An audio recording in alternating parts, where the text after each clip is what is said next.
Déguster un bon petit plat avec une vue imprenable, c'est ce que font bon nombre d'habitués ici sur la plage de la Mine depuis plus de 20 ans.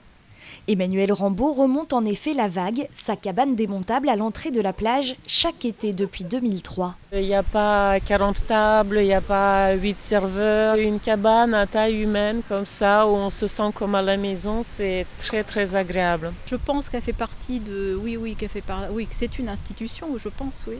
Mais une institution en péril. Pour se mettre en conformité avec la loi littorale, la cabane ne peut plus s'implanter sur la plage et doit être déplacée au-delà de la bande des 100 mètres prévue par cette même loi. Depuis 2020, M. Rambaud disposait à titre exceptionnel et dérogatoire d'une autorisation signée par le sous-préfet des Sables-d'Olonne. Dérogation qui a pris fin avec la saison estivale. Et là, on en est au point mort. Pour 2023, pour l'instant, il n'y a toujours pas de solution en vue. En plein été, cette année, avec la canicule, ça n'a pas été simple.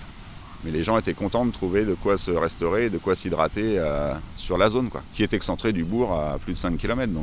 La ville de Jars-sur-Mer, qui n'est pas propriétaire de la plage, a fait plusieurs propositions de relocalisation, notamment au niveau du poste de secours un peu plus haut. Des propositions toutes retoquées par l'État. Et l'opération Grand Site de France, pour lequel concourt l'estuaire du Perret et donc la plage de la Mine, ne facilite pas les choses.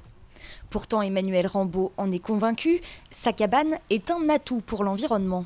Il y a un endroit de la plage qui n'a pas reculé depuis 20 ans, c'est la zone d'implantation des cabanes. Tout simplement parce que les gens sont obligés de faire le tour 20 mètres sur la plage et que s'ils passaient au ras de la dune, le sable inévitablement partirait sur la plage. Pour la municipalité, il n'y a pas de doute, il faut maintenir un service de restauration, mais sous une autre forme. La porte n'est pas fermée, nous continuons nos rencontres. Je suis toujours en relation avec monsieur le sous-préfet et le service de l'État. On va faire notre possible pour maintenir ce service. Comment? Je n'ai pas la solution aujourd'hui. En attendant, la cabane vit peut-être ses derniers instants. Après 20 ans d'activité, son gérant ne sait pas s'il pourra retravailler l'été prochain, et si oui, à quel endroit.